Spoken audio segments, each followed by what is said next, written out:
नमस्कार, DD news पर आप दो टूक देख रहे हैं। मैं हूं अशोक श्रीवास्तव।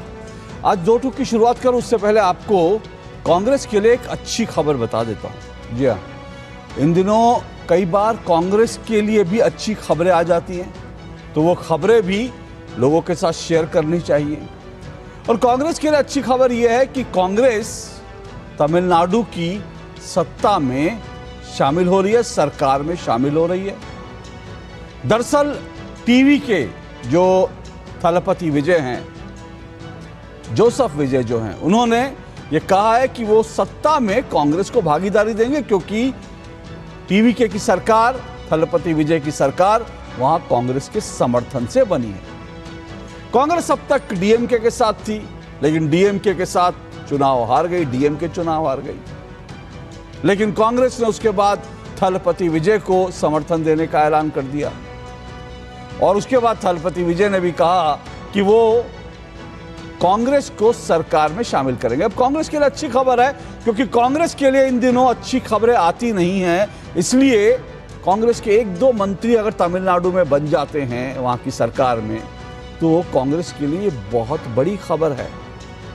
इसलिए बड़ी खबर है, जैसा मैंने कहा, क्योंकि इन दिनों कांग्रेस के लिए अच्छी खबरें आती नहीं। अभी 5 राज्यों के विधानसभा चुनाव हुए, जब नतीजे सामने आए तो केरल में कांग्रेस की वापसी हुई, क्योंकि वहां लेफ्ट और जो यूडीएफ है उनके बीच, लेफ्ट फ्रंट और दूसरा जो कांग्रेस के नेतृत्व वाला फ्रंट है, उनके बीच अदला बदली होती रहती है। लेफ्ट की सरकार थी, इसलिए जो है कांग्रेस के नेतृत्व वाले यूडीएफ की सरकार वहां आ गई। लेकिन इसके अलावा 5 राज्यों के विधानसभा चुनाव में कांग्रेस को और कुछ नहीं मिला।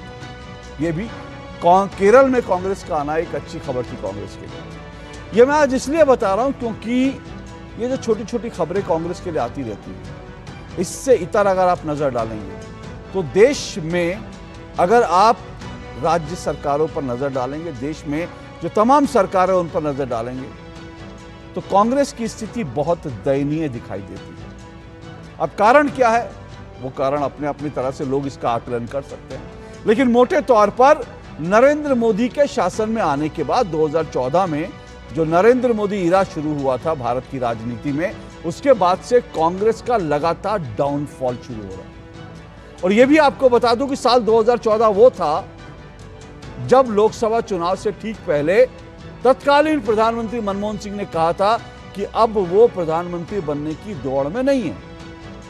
तो जाहिर तौर से कांग्रेस ने उस समय राहुल गांधी को लॉन्च कर दिया था। राहुल गांधी के लॉन्च को लेकर भी कई बार आता है, कभी उनको नेता के रूप में लॉन्च किया जाता है, कभी उनको प्रधानमंत्री के रूप में लॉन्च किया जाता है, कभी उनको जननायक के रूप में लॉन्च किया जाता है, कभी उन्हें भारत बचाने वाले नेता के रूप में लॉन्च किया जाता है। तो राहुल गांधी की लॉन्चिंग भी कई बार होती रही, लेकिन साल 2014 में कांग्रेस ने एक तरह से राहुल गांधी को प्रधानमंत्री के तौर पर लॉन्च कर दिया था। लेकिन 2014 से लेकर आज तक करीब 12 साल होने को आ रहे हैं।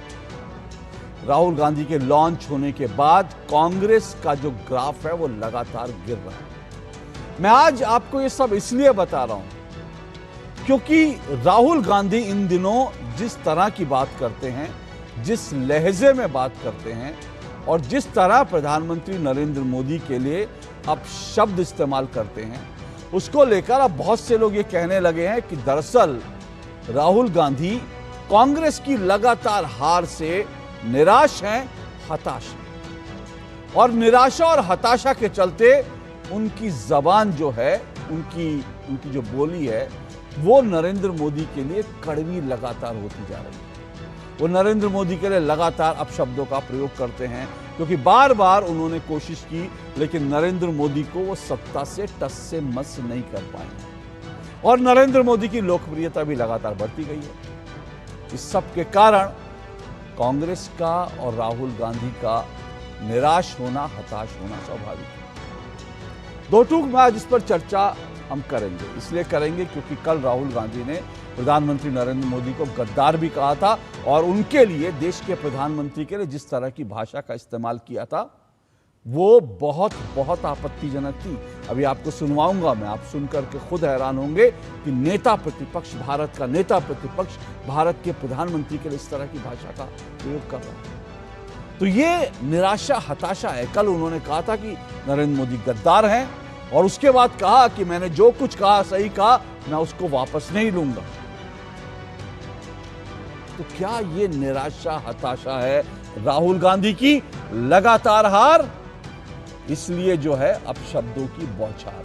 आज दो टूक में इसी पर चर्चा करेंगे। तो जिस तरह से लगातार उन्होंने अब शब्दों की बौछार किया, आज उस पर चर्चा करेंगे। इससे पहले मैं आज के विषय पर आऊं, आपको आज की एक बड़ी खबर से आपको परिचित कराना जरूरी है।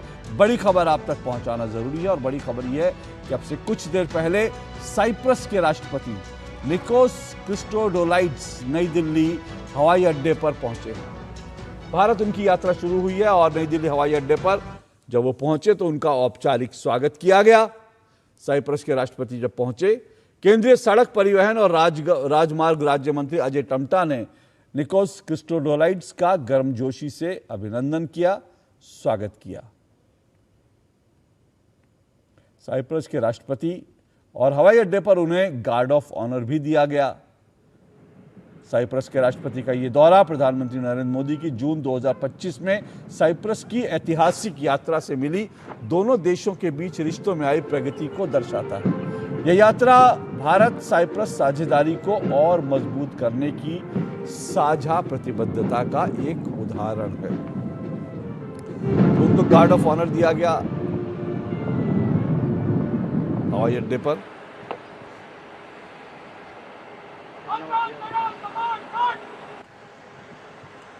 भारत की यात्रा पर पहुंचे साइप्रस के राष्ट्रपति।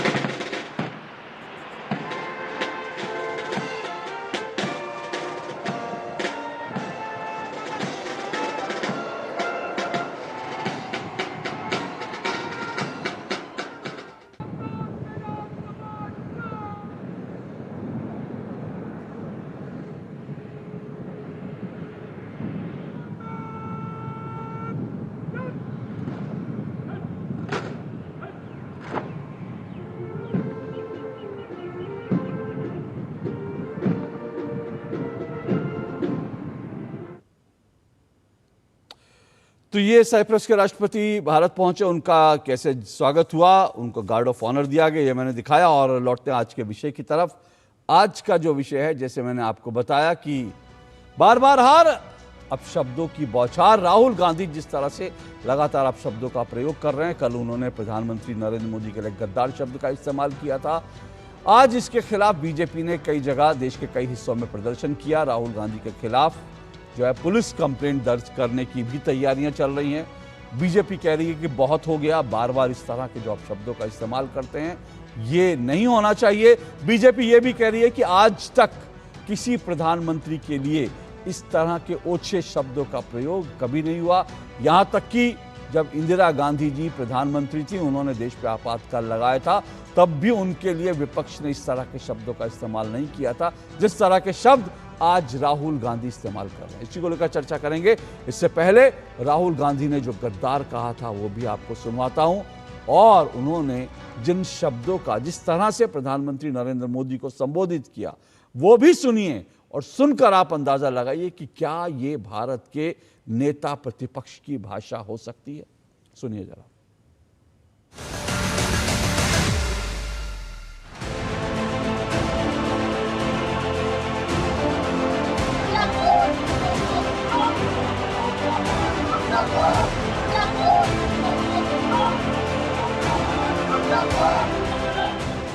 जब आप घर जाओगे, जब ये आरएसएस के कार्यकर्ता आपके सामने आएंगे, नरेंद्र मोदी की बात करेंगे, अमित शाह की बात करेंगे, उनसे आप सामने उनको कहो कि आपका प्रधानमंत्री गद्दार है, आपका होम मिनिस्टर गद्दार है। और आप याद रखना, नरेंद्र मोदी कहेगा, आपसे कहेगा, रोएगा, जैसे कोविड के समय रोया था, जैसे नोटबंदी के समय रोया था, रोएगा और कहेगा मेरी गलती नहीं है। और मैं आपको बता रहा हूं कि गलती सिर्फ नरेंद्र मोदी, अमित शाह और आरएसएस की है, क्योंकि इन्होंने इसको खत्म किया है। देख लेना, 1 महीने के अंदर टीवी पे आएगा नरेंद्र मोदी, रोएगा, हाथ जोड़ेगा।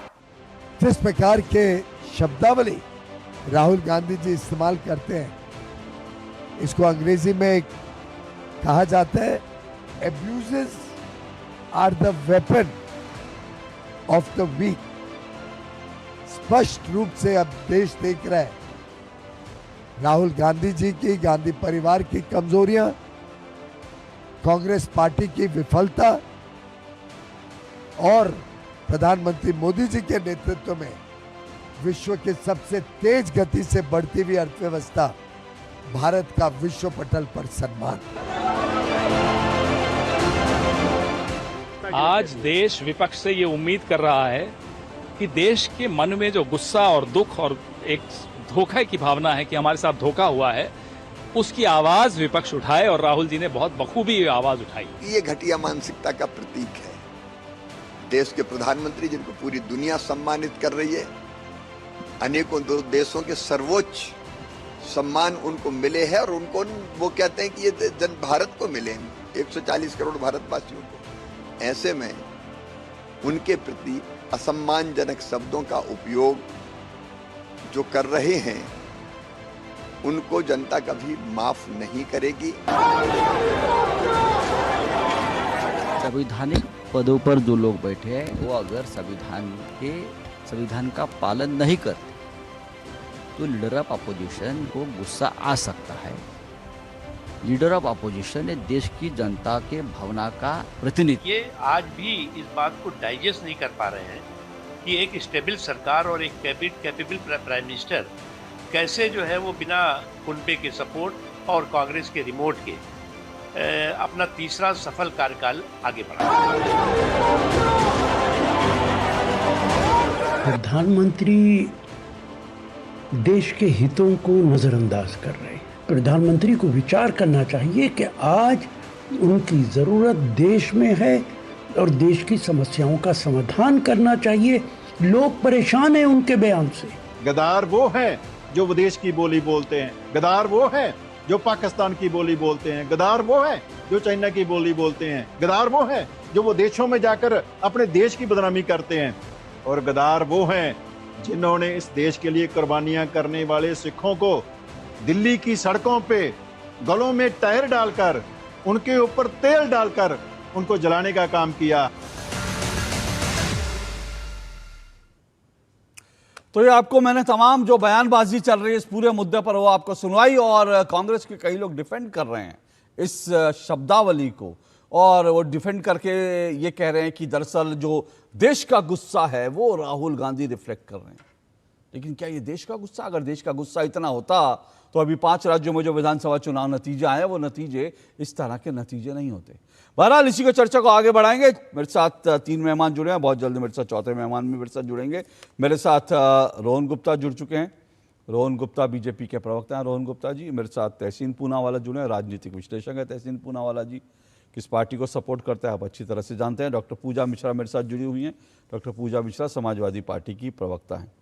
और इसी से मैं चर्चा की शुरुआत करता हूं। रोहन गुप्ता जी, तहसीन पूनावाला जी, दोनों को 1.5 मिनट, उसके बाद इस डिबेट को आगे शुरुआत करूंगा। तहसीन पूनावाला, मैं सवाल आप ही से पहले पूछ रहा हूं।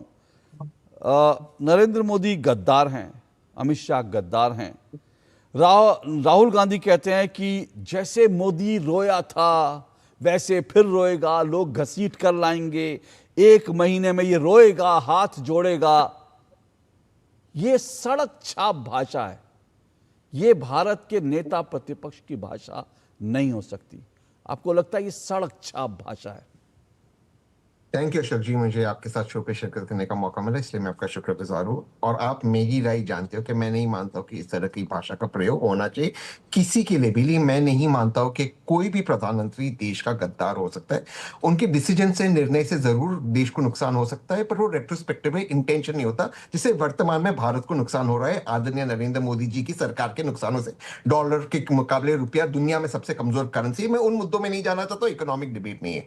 लेकिन मैं आश्चर्यचकित होता हूं भाजपा के डिफेंस सुनकर। भाजपा जिनके नेता लगातार राहुल जी को गाली देते, बाल बुद्धि बोलने से जो आदरणीय प्रधानमंत्री जी ने विपक्ष के नेता को बोला, वहां से लेकर जो निशिकांत दुबे जी ने स्वर्गवासी शहीद इंदिरा गांधी जी के बारे में पार्लियामेंट में बोला, क्या एक्शन हुआ? तो बिट्टू साहब ने आदरणीय विपक्ष के नेता को कहा कि आप एक आतंकवादी हो। क्या विपक्ष के नेता एक आतंकवादी है? देखिए, बहुत सारे ऐसे मुद्दे जहां ये शुरू हुआ है मौत का सौदागर से, लेकिन मौत का सौदागर सोनिया जी ने नहीं कहा। सबसे पहले आदरणीय नरेंद्र मोदी जी ने 2002 की गौरव यात्रा में कांग्रेस नेताओं के लिए कहा, उसका पलटवार 2008 में सोनिया जी ने कहा। तो जो ये शब्दों का प्रयोग हुआ है, चाहे पास्ट में शशि थरूर जी की गर्लफ्रेंड के लिए 50 करोड़ की गर्लफ्रेंड वगैरह वगैरह वगैरह, उनकी पत्नी के लिए, ये सारे शब्दों से हमें ऊपर आना चाहिए। लेकिन एक लास्ट चीज मैं कहना चाहता हूं, सारी चीज को छोड़ दीजिए। सोनिया गांधी को मत इसलिए मिलते क्योंकि वो गोरी है, काली होती तो नहीं मिलते। आज तक उस गिरिराज सिंह जी पे कोई एक्शन नहीं हुआ।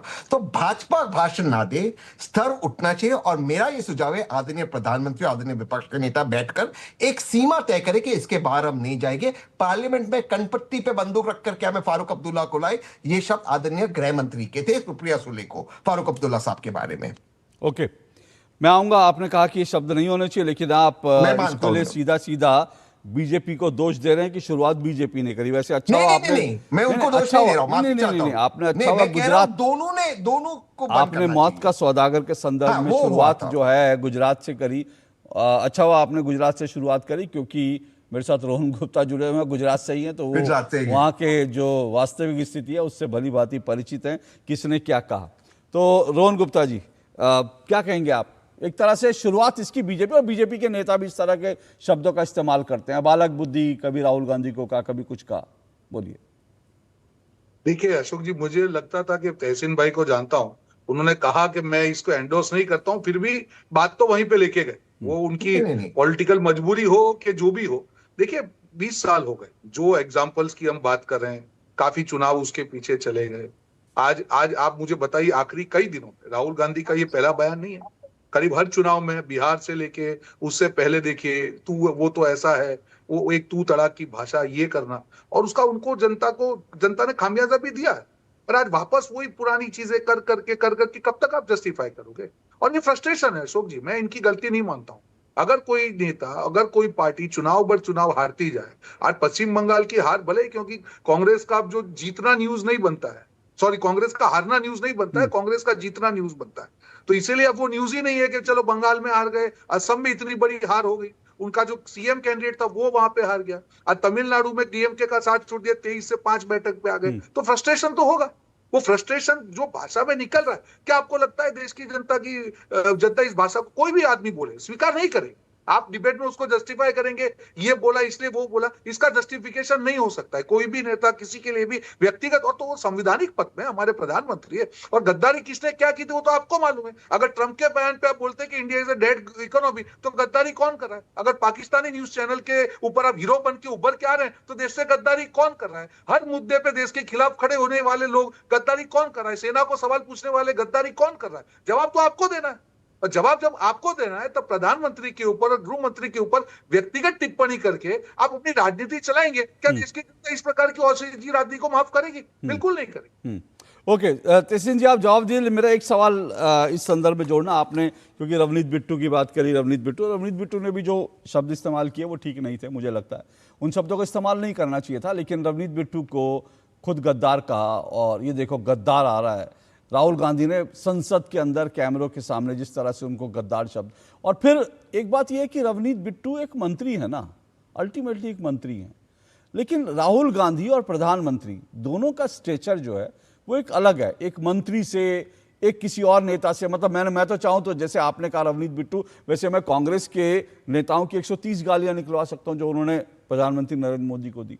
लेकिन मैं उस लेवल की बात कर रहा हूं। क्या ये हार की निराशा है सीधा सीधा? क्योंकि राहुल गांधी का नेतृत्व आने के बाद, राहुल गांधी को जब से कांग्रेस बार बार लॉन्च करने की कोशिश कर रही है, उनका लॉन्च फुस हो जाता है। क्या ये हताशा है, निराशा है जो शब्दों में दिखती है? जो आपका पहला सवाल था, मुझे लगता फ्रस्ट्रेशन है हारने की वजह से। मुझे ये लगता है, मेरी व्यक्तिगत राय है, और उसमें क्योंकि रोहन भाई ने काफी काम किया राहुल जी के साथ। इनफैक्ट कांग्रेस का जो सबसे अच्छा चुनाव में नतीजा आया था गुजरात के अंदर, रोहन जी वहीं पर थे, सच कह रहा हूं, तब सबसे अच्छा नतीजा आया था। तो मुझे लगता है कि राहुल जी कभी कभी इमोशनल होते क्योंकि हिंदी उनकी पहली भाषा नहीं है।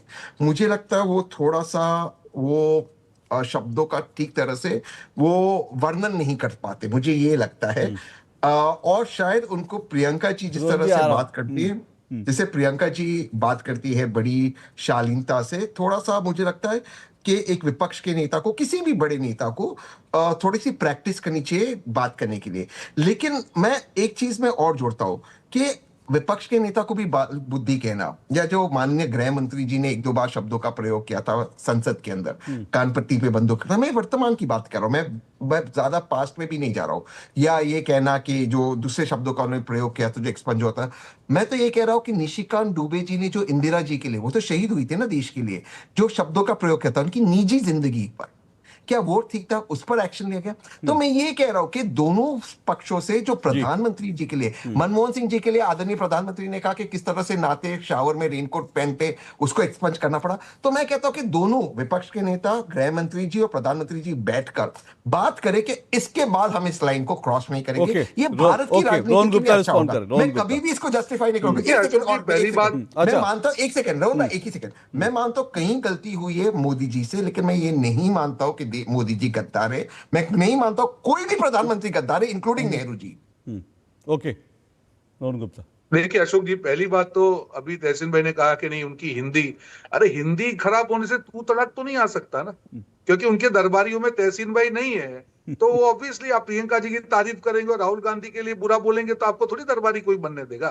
तो हिंदी खराब नहीं है, कहीं ना कहीं अंदर का जो गुस्सा है वो जो बाहर आ जाता है वो नहीं आ सकता। आप संवैधानिक पद पे, देखिए अशोक जी, राजनीति में होता है, कई बार आप चुनावी सभा में होता है, कभी निकल, मैं उसको भी जस्टिफाई नहीं कर रहा हूं, पर वो एक बार चल सकता है। पर आप जब संवैधानिक पद में हो, आज राहुल गांधी एक सामान्य नेता नहीं है, नेता एलओपी है, इस विपक्ष के नेता, संसद में एक बड़ा पद होता है, और वो किसके बारे में बात कर रहे हैं? संवैधानिक पद पे प्रधानमंत्री, उनके बारे में बात कर रहे हैं। और मुझे एक चीज बताइए तहसील भाई, क्या कभी इस चीजों से कभी किसी को फायदा हुआ है? और उनको भी मालूम है, कांग्रेस को मालूम है कि जब भी मोदी तेरी कबर खुदेगी बोला था, मोदी जी के लिए पर्सनल कमेंट किया, हमेशा बुमरेंग होती है, और हमेशा किसी नेता के खिलाफ भी आप बोलेंगे वो होगा। फिर भी अगर बोला जा रहा है तो वो फ्रस्ट्रेशन है, और नहीं तो क्या है। आप अपने आप को रोक नहीं पा रहे हैं अशोक जी, उनको मालूम है कि ये बोलने से उनको नुकसान होगा, फिर भी अपने आप को रोक नहीं पाना, मैं उसको फ्रस्ट्रेशन ही कहूंगा, हार का फ्रस्ट्रेशन है। तू तड़ाक की भाषा से क्या आपको फायदा मिल गया? और वो भी गद्दार बोलना। जो देश के प्रधानमंत्री, पूरा वैश्विक संकट है अशोक जी, पूरे विश्व ने देखा है कि जहां 40 से 50% अमेरिका जैसे देश में तेल के भाव बढ़ गए, इनके ये आपकी डिबेट में ही था कि चुनाव के बाद 25 रुपए बढ़ जाएंगे, हम चैलेंज करते हैं, आज 3 रुपए बढ़ाएं, आज देश की जनता को संरक्षण दे रहे, आप उसको गद्दार कहेंगे? सेना के ऊपर सवाल उठाएंगे, उसको आप गद्दार कहेंगे? तो हर चीज में आपकी मोनोपोली नहीं चल सकती है ना, कि आप हर बार बोल के छूट जाए, संसद में बोल के छूट जाए, बाहर बोल के छूट जाए। जनता आपका हिसाब कर रही है। ओके, वैसे रोहन जी 3 रुपए 90 पैसे पेट्रोल बढ़े, क्योंकि दूसरी बार 90 पैसे भी बढ़े थे, तो वो करेक्ट कर दें कि 3 रुपए। नहीं, मैं उसका नहीं, मैं वापस बोल रहा हूँ, जो जब ये चुनाव के पहले की मैं बात कर रहा हूँ, मैंने आपको कहा कि डिबेट में जब आया था तब ये कहा जाता था कि चुनाव खत्म होते ही 25 रुपए बढ़ेंगे, उसके सामने ये बढ़ा। ठीक है, लेकिन मैं एक बात बड़ी दिलचस्प है तहसीन जी, कि मतलब कांग्रेस के लिए एक बड़ा इंटरेस्टिंग वो है, क्योंकि कांग्रेस को नॉर्थ साउथ डिवाइड बहुत पसंद आता है ना, इसलिए कांग्रेस में जब कोई गाली देता है ना, वो यही कहता है कि जी वो हिंदी कमजोर है। इसलिए खड़गे जी जब बोलेंगे कि जो है नरेंद्र मोदी आतंकवादी हैं, तब भी कहते हैं उनकी हिंदी कमजोर है, और उसके बाद राहुल जी जब बोलेंगे तब भी कहेंगे इनकी हिंदी कमजोर है।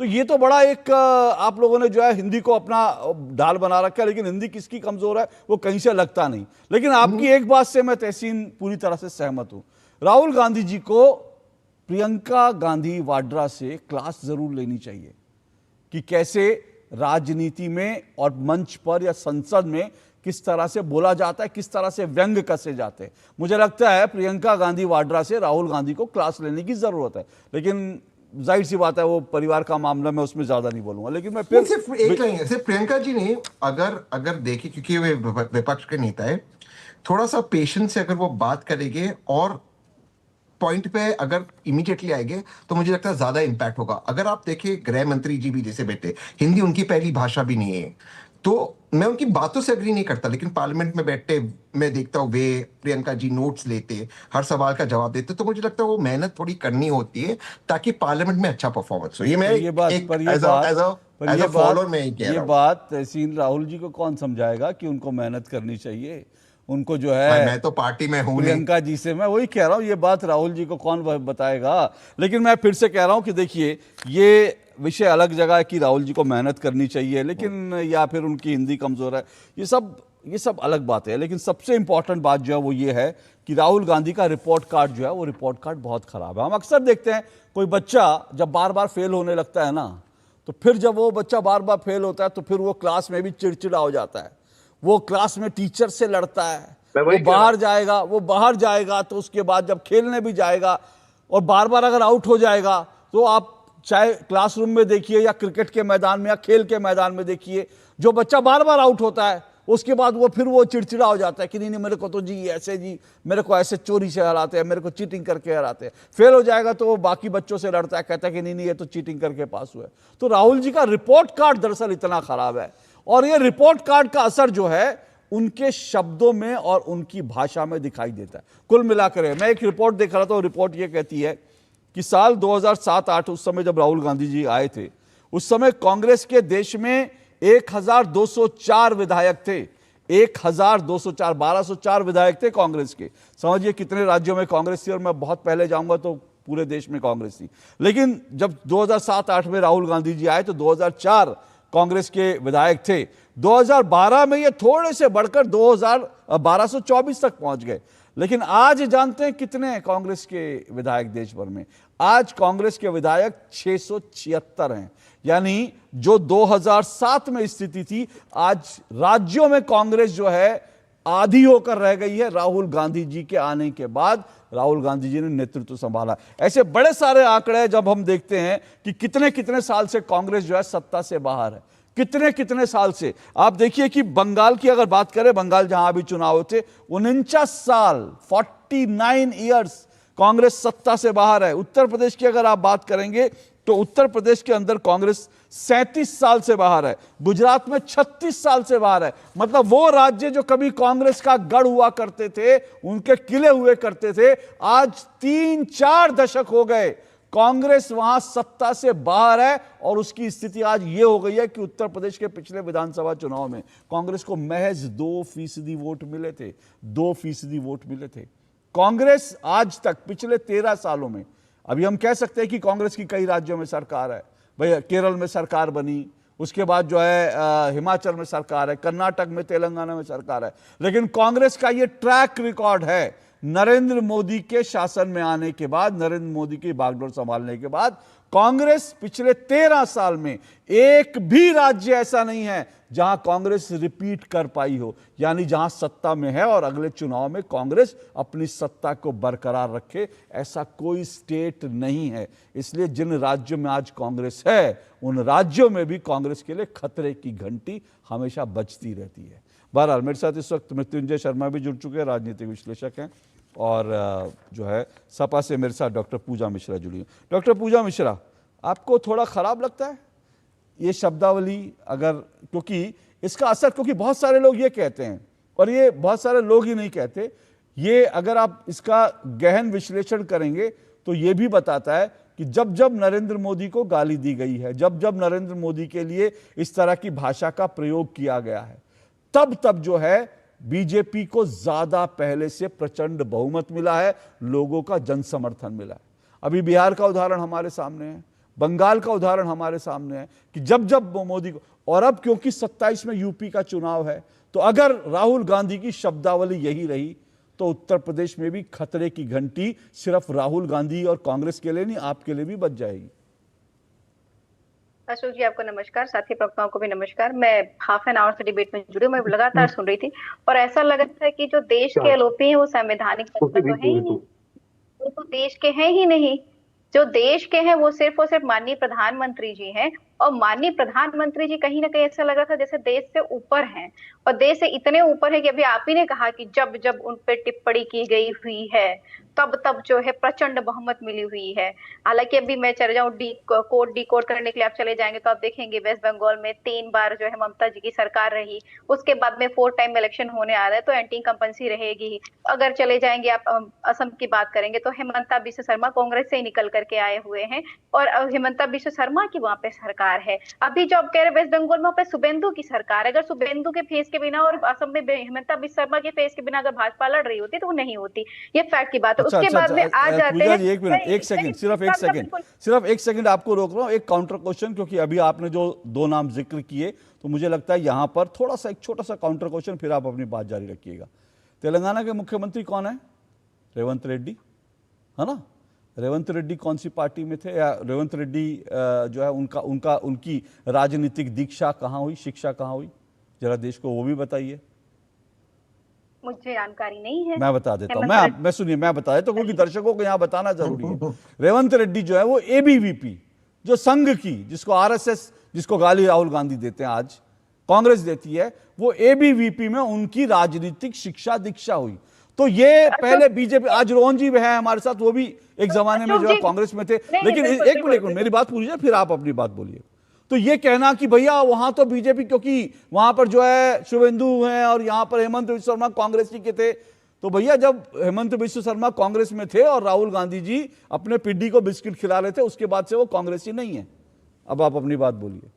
बिल्कुल अशोक जी, तो आप जो एबीवीपी की बात कर रहे हैं ना, अगर वो एबीवीपी भी सही चीजों के लिए प्रोटेस्ट करती है तो भाजपा सरकार उस पर भी लाठीचार्ज कर देती है। आपको पता ही होगा उत्तर प्रदेश में एबीवीपी के कार्यकर्ता प्रोटेस्ट कर रहे थे यूनिवर्सिटी में कि हाँ यूनिवर्सिटी में गलत तरीके से एडमिशन हो रहा है, तो उस पर भी कर देगी लाठीचार्ज। की बात नहीं कर रहा हूँ पूजा जी, आपने क्योंकि कहा कि कांग्रेस को आप श्रेय देने जा रही थी हेमंत बिस्वा शर्मा की जीत का, उस कंटेक्स्ट में मैंने कहा। अशोक जी, मैं छात्र राजनीति से निकल करके आती हूँ। अरे मैं छात्र राजनीति की बात ही नहीं कर रहा हूँ मैडम पूजा जी, पूजा जी, ना मैं एबीवीपी की बात कर रहा हूँ, ना मैं छात्र राजनीति की बात कर रहा हूँ, क्योंकि आपने बीजेपी की जो जीत थी उसका श्रेय कांग्रेस से आए नेताओं को दिया। इस कंटेक्स्ट में मैंने इसका इस्तेमाल किया। बोलिए। ये कह रहे थे, बिल्कुल आपने कंटेक्स्ट में इस्तेमाल कर लिया। अब आ जाते हैं जो बयानबाजी की बात चल रही है उस पर आ जाती है। राहुल गांधी जी को हाइब्रिड बक्सा कहने वाले कौन है? माननीय प्रधानमंत्री जी हैं।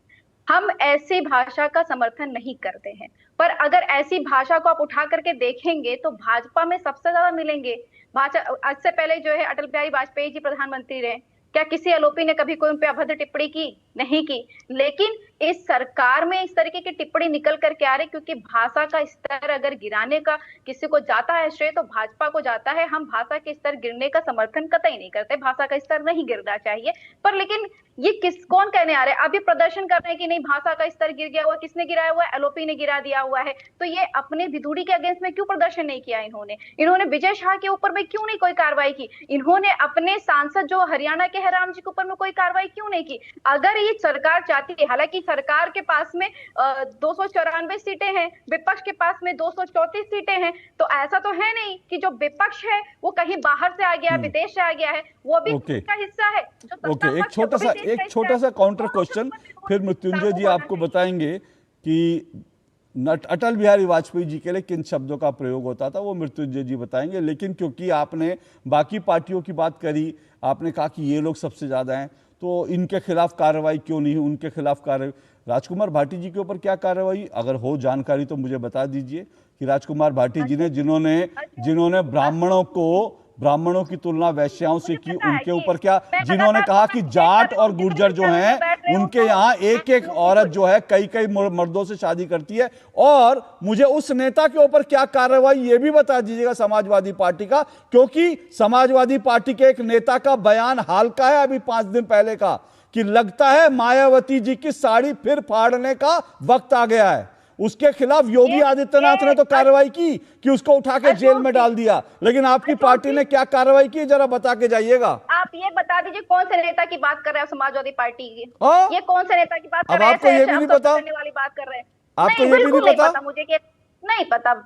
अच्छा, एग्जैक्टली, बिल्कुल ठीक बात है। आपको नहीं पता होगा समाजवादी पार्टी के किस नेता ने कहा, मैं आपको बिल्कुल बता देता हूं सपा के किस नेता ने, क्योंकि बड़ा वो ऐसा है कि मैं इन नेताओं के नाम, लेकिन मैं अभी आपको 2 मिनट में नाम बताऊंगा, लेकिन आप बता दीजिएगा उसके खिलाफ क्या कार्रवाई।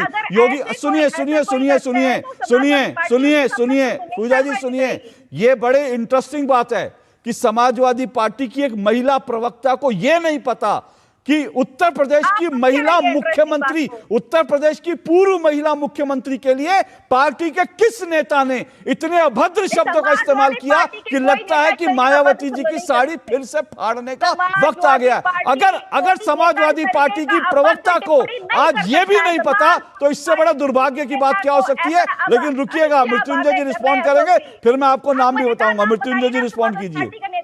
पूजा जी सुनिए, चिल्लाने से नहीं होगा ना, कुछ फैक्ट्स पे बात करिए। मृत्युंजय जी, मैं आपको नाम बता रहा हूं, अभी रुकिए, बता के जाइएगा।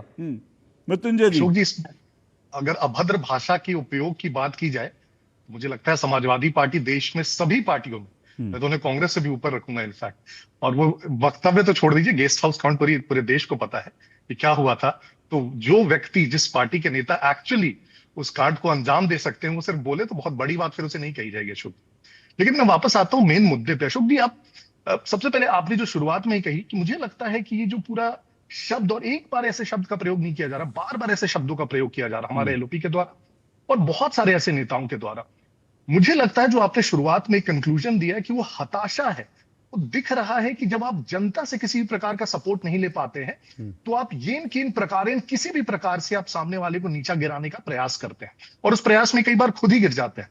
आपने सही कहा कि कांग्रेस की जो आज सीटें हैं देश में विधानसभा की करीब 650 है, वो आज तक के उसके इतिहास में सबसे निम्नतम स्तर पर है, और भाजपा की जो सीटें हैं आज तक के उसके इतिहास में सबसे उच्चतम स्तर पर 1800 सुपर सीटें विधानसभा की। तो ये डिफरेंस जो, ये खाई जो है, इसको पॉलिटिकली भरने के, इलेक्शन के माध्यम से भरने के बजाय आप गालियों से भर रहे हैं। और दूसरा, अगर बहुत एटिमोलॉजी पे जाते हैं गद्दार शब्द के, तो आप किसे गद्दार कहते हैं अशोक जी? उसे कहते हैं जो विदेशी ताकतों का साथ दे, अपने देश या समाज के खिलाफ हो। और अगर इसमें थोड़ा सा इसको डाइसेक्ट करें तो कौन सी पार्टी है जिसने सबसे ज्यादा अगर आज तक विदेशी ताकतों का साथ दिया होगा तो कौन होगा? 47 में अगर पीओके दिया गया तो किसने दिया? 62 में अगर अक्साई चीन ये कहकर दे दिया गया कि not a blade of grass grows there, तो किसने दिया? 71 में अगर 93,000 प्रिजनर्स ऑफ वॉर्स को ऐसे बिना शर्त के पाकिस्तान को वापस कर दिया गया तो किसने किया? भोपाल गैस ट्रेजेडी के बाद अगर वॉरेन एंडरसन को देश से भगाया गया तो मध्य प्रदेश के मुख्यमंत्री कौन थे? अर्जुन सिंह थे। देश के प्रधानमंत्री कौन थे? राजीव गांधी थे। क्वात्रोची अगर इतना बड़ा डिफेंस डील कर जाता है हमारे साथ बोफोर्स का, वो इटालियन दलाल, तो कौन थे उस समय प्रधानमंत्री हमारे? आज हमारे प्रधानमंत्री अगर इटली के प्रधानमंत्री से मिल रहे हैं तो इतनी उसकी क्रिटिसिज्म हो रही है, जैसे मतलब क्या पाप कर दिया उन्होंने? कम से कम वो इटालियन एक आर्म्स डीलर से तो नहीं मिल रहे हैं ना। और अगर हमारे प्रधानमंत्री इटली के प्रधानमंत्री को मिलिट्री चॉकलेट दे रहे हैं तो उस पर हल्ला हो रहा है। कम से कम एक विदेशी महिला के सिगरेट जलाने के लिए अपना लाइटर तो नहीं निकाल रहे हैं ना। तो ये दोनों में तो अंतर है ना। तो सबसे पहले आप अगर किसी शब्द को बोलते और किस लिए बोला, मैं इनफैक्ट उनकी पूरी भाषण देख रहा था कि आखिर इनको जरूरत क्यों पड़ी, तो उन्होंने उसका बैकग्राउंड किया कि देश में जो संविधान है उस पर बार बार चोट की जा रही है और इसलिए मैं उनको गद्दार बोल रहा हूं। देश के संविधान पे चोट की बात जब होगी तो हास्यास्पद होगा अगर कांग्रेस प्रकार की बातें करे। अरे देश में 356 का 90 बार उपयोग जिस पार्टी ने किया हो, 90 बार अशोक जी, और अभी 12 सालों से तो एक बार भी नहीं हुई, तो फैक्ट्स है ना। और उसमें से 50 बार इंदिरा गांधी जी ने किया। इमरजेंसी के समय क्या हुआ ये सबको पता है, किस प्रकार से 3 जजेस को सुपरसीड करके एन राय को चीफ जस्टिस बना दिया। और क्यों बना दिया गया? क्योंकि उन्होंने सिर्फ ये कह दिया 3 जजेस ने कि हाँ आप जो बेसिक स्ट्रक्चर है कॉन्स्टिट्यूशन को चेंज नहीं कर सकते, तो इंदिरा गांधी जी को मन कर गया कि चौथे वाले को बना देते हैं।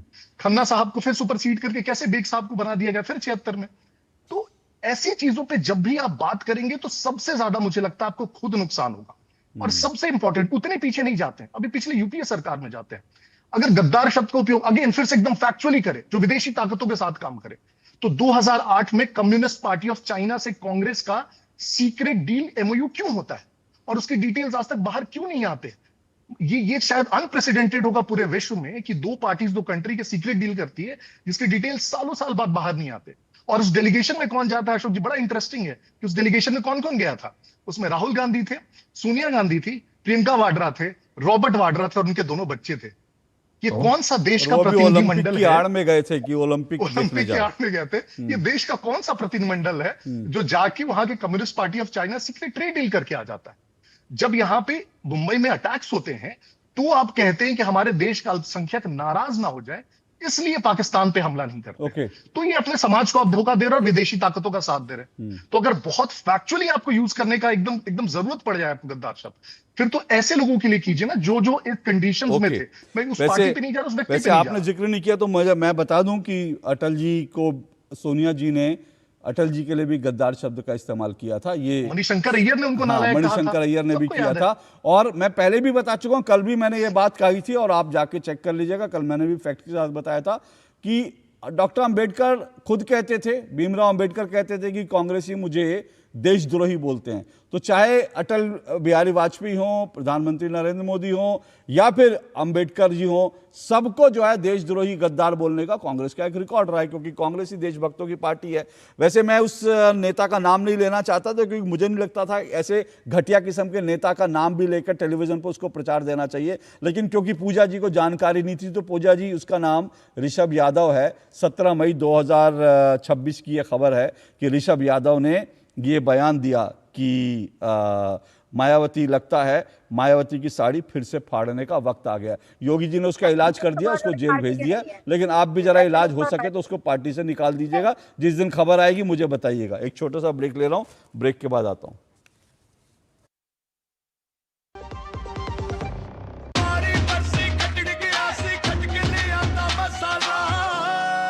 मसाला ओए, छोले दा या लोबिये दा, पंजाबी छोले दा या पिंडी चने दा।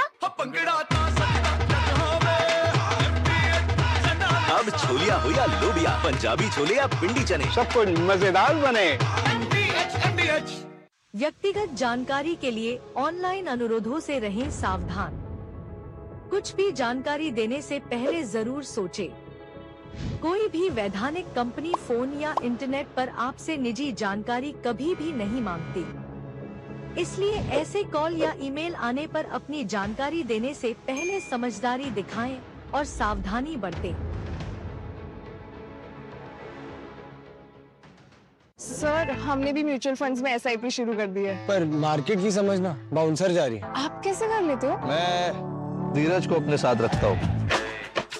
म्यूचुअल फंड्स में लॉन्ग टर्म गोल पे फोकस करो और SIP करते वक्त धीरज को अपने साथ रखो, तो लॉन्ग टर्म से फोकस हटाने का नहीं। और म्यूचुअल फंड्स है सही। म्यूचुअल फंड निवेश बाजार जोखिमों के अधीन है। योजना से जुड़े सभी दस्तावेजों को ध्यान से पढ़ें। मास्टर जी नमस्ते, 2 ड्रेसेस बनानी है, ठीक है? ऐसा कुछ। लेकिन मास्टर जी 4 दिन में पार्टी है, बन जाएगी ना पक्का? हो जाएगा। कैसे? फैशन चेंजेस हमेशा, उषा हमेशा।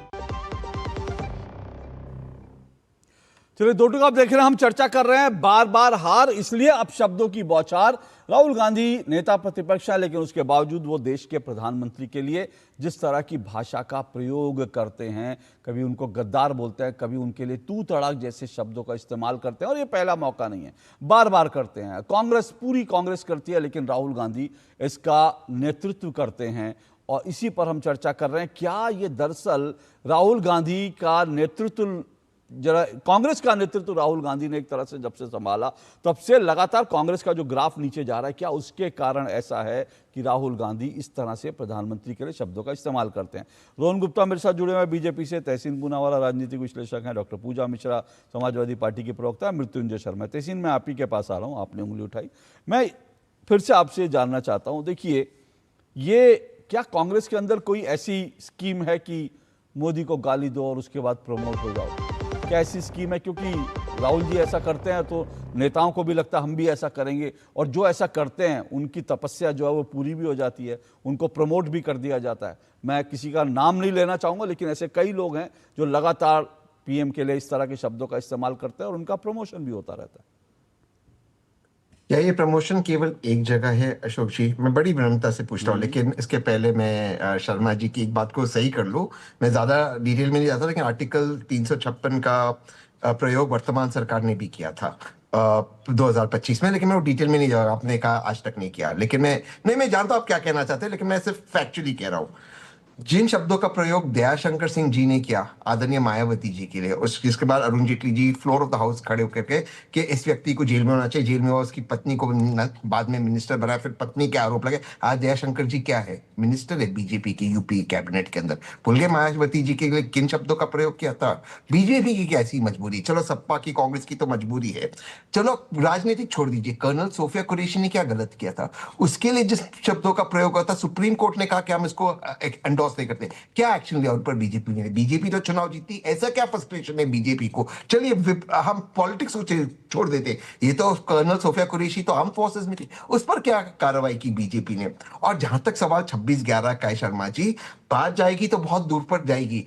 किसी ने भी आदरणीय प्रधानमंत्री, उस वक्त आदरणीय मुख्यमंत्री नरेंद्र मोदी जी को गद्दार नहीं कहा जब वो मेरे व्यक्तिगत दोस्त हेमंत करकरे जी की घर पर गए थे in the middle of action, जब एनएसजी का एक्शन चल रहा था, वहां पर प्रेस कॉन्फ्रेंस किया, भाजपा ने एड्स रिलीज की। किसी ने भाजपा को गद्दार नहीं कहा, किसी ने भाजपा को गद्दार नहीं कहा। जब कैश लेके आए पार्लियामेंट में न्यूक्लियर डील रोकने के लिए, न्यूक्लियर डील सबसे जरूरी था भारत की सुरक्षा के लिए, और वो न्यूक्लियर डील को आज आदरणीय प्रधानमंत्री आगे ले गए। किसने भाजपा को गद्दार नहीं किया? कांग्रेस पार्टी तो वो पार्टी थी कि सलमान खुर्शीद के साथ अटल बिहारी वाजपेयी जी को भेजा भाजपा का बचाव करने के लिए। कहां है आज? ये कहां दिखता है भाजपा में, वर्तमान सरकार में? इसीलिए मैं कहता हूं यहां पर बहुत गलतियां होती है, मैं कभी उन गलतियों को एंडोर्स नहीं करता हूं, लेकिन भाजपा से लेक्चर नहीं चाहिए। भाजपा खुद अपनी गलतियां नहीं सुधारती है। वर्तमान में जिन शब्दों का प्रयोग हुआ, प्रधानमंत्री इंदिरा जी के लिए। एक सवाल पूछता हूं, बिल्कुल आपको अरुण जी 1 मिनट दे रहा हूं मौका आपको, बिल्कुल भाजपा से लेक्चर आपको मत दीजिए ना, कौन कह रहा है भाजपा से लेक्चर लीजिए? और आपने कहा ऐसे, जैसे पूजा जी ने कहा कि इसके खिलाफ कार्रवाई नहीं हुई, इसके खिलाफ कार्रवाई नहीं हुई, वैसे ही जो है कांग्रेस का ट्रैक रिकॉर्ड है, वैसे ही बीजेपी का ट्रैक रिकॉर्ड है। मैं किसी पार्टी की बात नहीं कर रहा, लेकिन मैं ये कह रहा हूं कि क्या देश की जो सबसे बड़ी पार्टी होने का दावा करती है, क्या वो पार्टी, उसको किसी से लेक्चर लेने की जरूरत नहीं, लेकिन एक पब्लिक डिसेंसी भी होती है ना?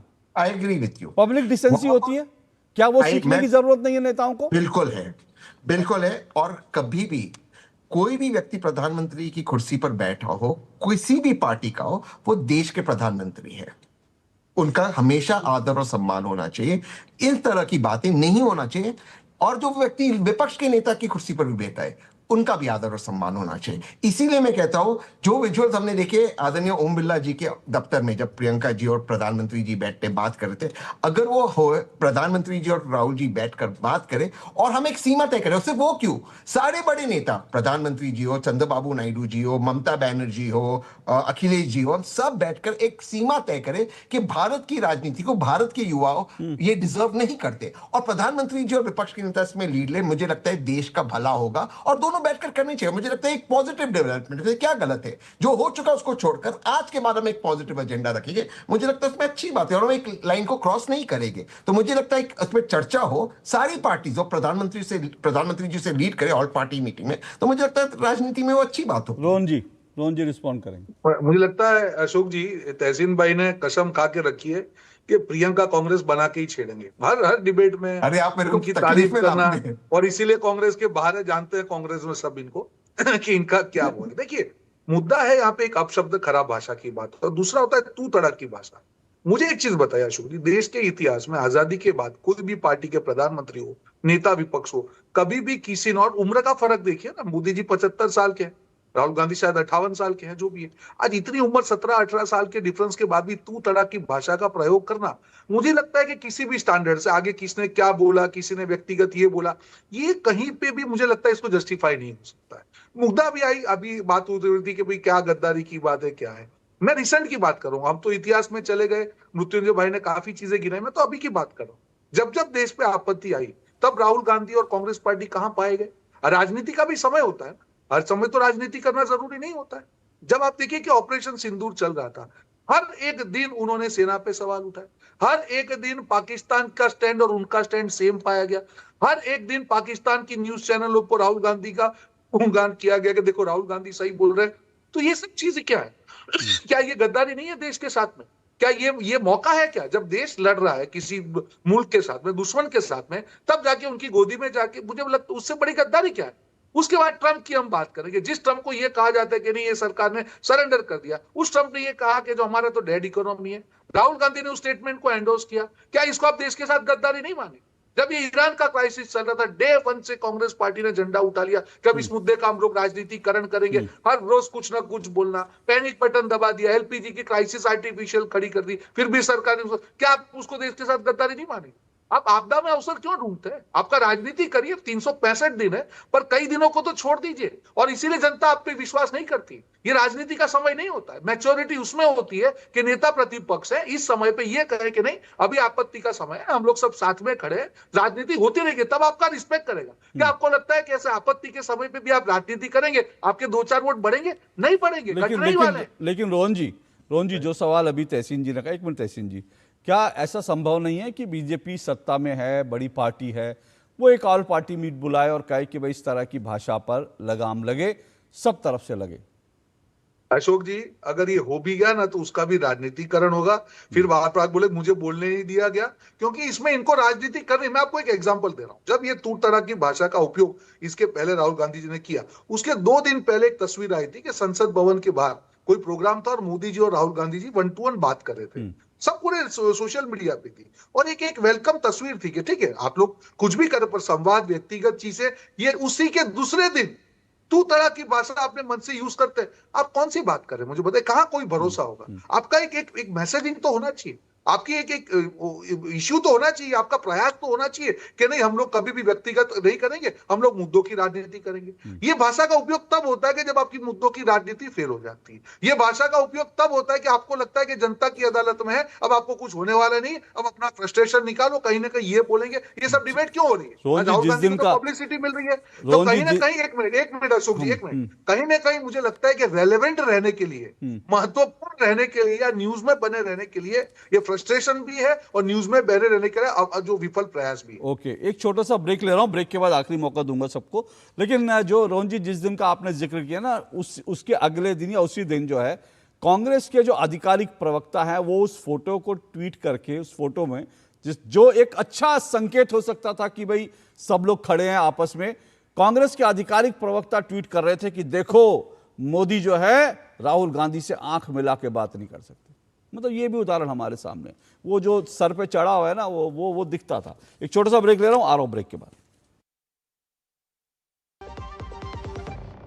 व्यक्तिगत जानकारी के लिए ऑनलाइन अनुरोधों से रहें सावधान। कुछ भी जानकारी देने से पहले जरूर सोचें।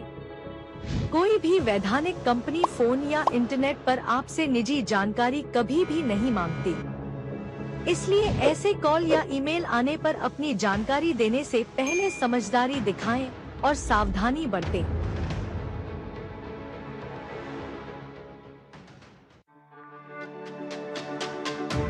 मेरी पसंद, मेरी पसंद, मेरी पसंद, मेरी पसंद,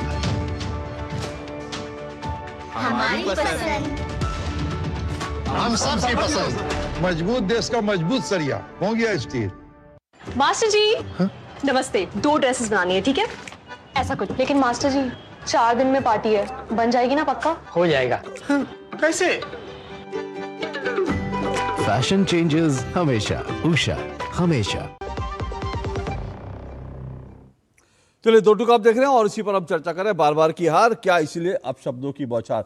पूजा जी, आपको क्या लगता है कि ये दरअसल जो है क्या करना चाहिए कि इस तरह की एक लाइन ड्रॉ करें सब पार्टियां? मुझे लगता है कि जो सत्ता पक्ष है उसके ऊपर ज्यादा जिम्मेदारी बनती है, क्योंकि बार बार आपने भी तो कहा प्रधानमंत्री जी हैं, गृह मंत्री जी हैं, जब ये लोग सदन में खड़े होकर के महिला सांसद को शुपणका कह देते हैं और उसके बाद में क्षमा भी नहीं मांगते हैं, तो इनकी नहीं कहा पूजा जी, नहीं कहा, दिखा दीजिए। कल मैंने कांग्रेस के एक सपोर्टर का विधवा वाले पर फैक्ट चेक किया था कि प्रधानमंत्री नरेंद्र मोदी ने सोनिया गांधी को कभी ऐसे शब्द, आज मैं आपका फैक्ट चेक कर देता हूं, मैंने पहले भी कई बार करा है। प्रधानमंत्री नरेंद्र मोदी ने शूर्पणखा शब्द का इस्तेमाल नहीं किया संसद के अंदर, आप दिखा दीजिए। हाँ, उन्होंने कहा कि जो है रामायण के बाद में जो है पहली बार ऐसी हंसी सुनी। हाँ, रामायण के बाद पहली बार ऐसी हंसी दिखाई दी। माता सीता की बात कर रहे थे। नहीं तो ये आप नहीं, रामायण के बाद पहली बार, और उन्होंने एक मिनट, रामायण के बाद उन्होंने ना पुरुष बोला, ना महिला बोला, ना राम, ये बोला, किसके लिए बोल रहे हैं? सुनिए, अरे भाई वो तो आप बताइए अशोक जी, आप ऐसे डिफेंड करेंगे माननीय प्रधानमंत्री जी के बयान को, तो कैसे रुकेगा? अरे तो आप कैसे करना चाहती हैं? आप कैसे करना चाहती हैं? जो नहीं कहा, अब सुनिए, जो नहीं कहा वो आप कहना चाहती हैं? नहीं, जो नहीं कहा वो कहना चाहती हैं? सुनिए, पूजा जी एक मिनट, प्रधानमंत्री नरेंद्र मोदी ने किसी का नाम नहीं लिया था, ना उन्होंने सुपर्णखा का नाम लिया, ना किसी महिला सांसद का नाम लिया, लेकिन ऋषभ यादव ने मायावती जी का नाम लिया है। वो अगर आपने रिसर्च कर लिया तो उस पर भी बोल लीजिए। लोगों के ऊपर कार्रवाई होनी चाहिए, समाजवादी पार्टी की नहीं है। पता नहीं आप लोग कहां से, कौन समाजवादी पार्टी के नहीं है? कौन समाजवादी पार्टी के नहीं है? ऋषभ यादव समाजवादी पार्टी के नहीं है? तो इन अखबारों पे मुकदमा ठोक दीजिए, जो अखबार ये छाप रहे हैं कि समाजवादी पार्टी के नेता ने कहा, छाप दीजिए, कर दीजिए उनके खिलाफ कार्रवाई। कब करेंगे? 6 दिन हो गए योगी जी ने कार्रवाई की, आप लोगों ने कार्रवाई नहीं करी। पूजा जी सुनिए पूजा जी, 6 दिन पुरानी घटना है, आपकी पार्टी ने कुछ नहीं किया। यह तक नहीं कहा आपकी पार्टी ने, एक आधिकारिक बयान तक जारी नहीं किया कि ऋषभ यादव हमारी पार्टी का नहीं है। जब कोई व्यक्ति से हमारा ताल्लुकात ही नहीं, तो हम उस पर ताल्लुकात आपके कहने से नहीं होगा। आप डिबेट में बैठ के कह देंगे उससे ताल्लुकात नहीं होगा। अरे काहे नहीं? अरे भाई काहे नहीं? एक आपने स्पष्टीकरण आपका सुनिए, आपका जो आईटी सेल है ना, पूजा जी सुनिए, समाजवादी पार्टी का जो आईटी सेल है ना, वो महिला पत्रकारों और महिला एंकरों को ट्रोल करता है। उस समाजवादी पार्टी के आईटी सेल को बोलिए कि एक पेपर निकाल देता कि इस ऋषभ यादव से, लेकिन आपका आईटी सेल क्यों करेगा? उसकी सारी ताकत महिला एंकरों और महिला पत्रकारों को ट्रोल करने में लगती है आपकी आईटी सेल की। जरा उसका भी जरा इतिहास उठा के देख लीजिएगा। मृत्युंजय शर्मा आइए। मृत्युंजय शर्मा।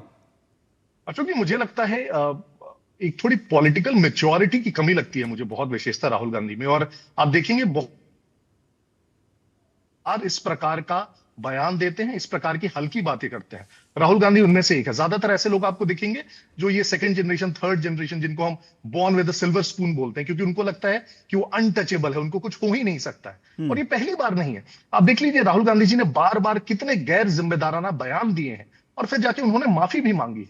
उन्होंने कहा कि चौकीदार चोर है और उसके बाद सुप्रीम कोर्ट में जाके अनकंडीशनल अपॉलॉजी दी उन्होंने कहा कि आरएसएस ने गांधी जी को मारा, फिर जाके उसका क्लैरिफिकेशन सुप्रीम कोर्ट में उन्होंने दिया।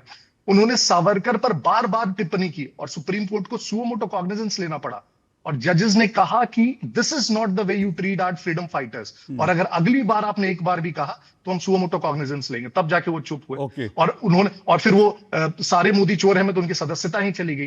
तो एक जो बेसिक रिस्पॉन्सिबिलिटी होती है, जो फर्स्ट जनरेशन पॉलिटिशियन होगा, जो मेहनत करके पहुंचा होगा अशोक जी, उसको डर लगेगा कि मैं अगर कोई गलत बात बोलूं, कोई कोर्ट्स में कुछ अकाउंटेबल होऊंगा मैं। इनको कोई अकाउंटेबिलिटी नहीं लगती। इनको लगता है कांग्रेस पार्टी मेरे घर की पार्टी है, कुछ भी बोलूंगा मैं फाइनली तो निकल ही जाऊंगा। सर अकाउंटेबिलिटी, मुझे लगता है कि वो अकाउंटेबिलिटी होना, लेकिन अकाउंटेबिलिटी आपकी है ये तो आपको समझना ही होगा। और फिर से कह रहा हूं कि मुझे लगता है कि राहुल गांधी जी को ये समझना पड़ेगा कि उनकी इस तरह की राजनीति से कांग्रेस को कुछ हासिल नहीं हो रहा। कांग्रेस का सितारा और डूब रहा है। भले ही 1-2 राज्यों में आप सरकार बना लेते हैं, लेकिन ओवरऑल कांग्रेस की स्थिति जो है वो खराब हो रही है। और क्या इस हार के कारण ये फ्रस्ट्रेशन है, या फिर राहुल गांधी जो करते हैं उसके कारण ये हार हो रही है? अब ये मुर्गी पहले या अंडा पहले या मुर्गी, ये डिबेट अलग बात है। लेकिन मुझे लगता है, मैं तहसीन जी की बात से समाप्त करता हूं कि जो मैं उनसे सहमत हुआ था कि राहुल जी को प्रियंका गांधी वाड्रा से कुछ सीखने की ज़रूरत है और थोड़ा मेहनत करने की ज़रूरत है, बजाय इसके कि आप देश के प्रधानमंत्री के लिए अपशब्दों और तू तड़ाक का प्रयोग करें। थोड़ा मैच्योर होना बहुत ज़रूरी है। आज के लिए इतना ही। सभी मेहमानों का बहुत बहुत शुक्रिया। कल आपसे मुलाकात होगी। नमस्कार।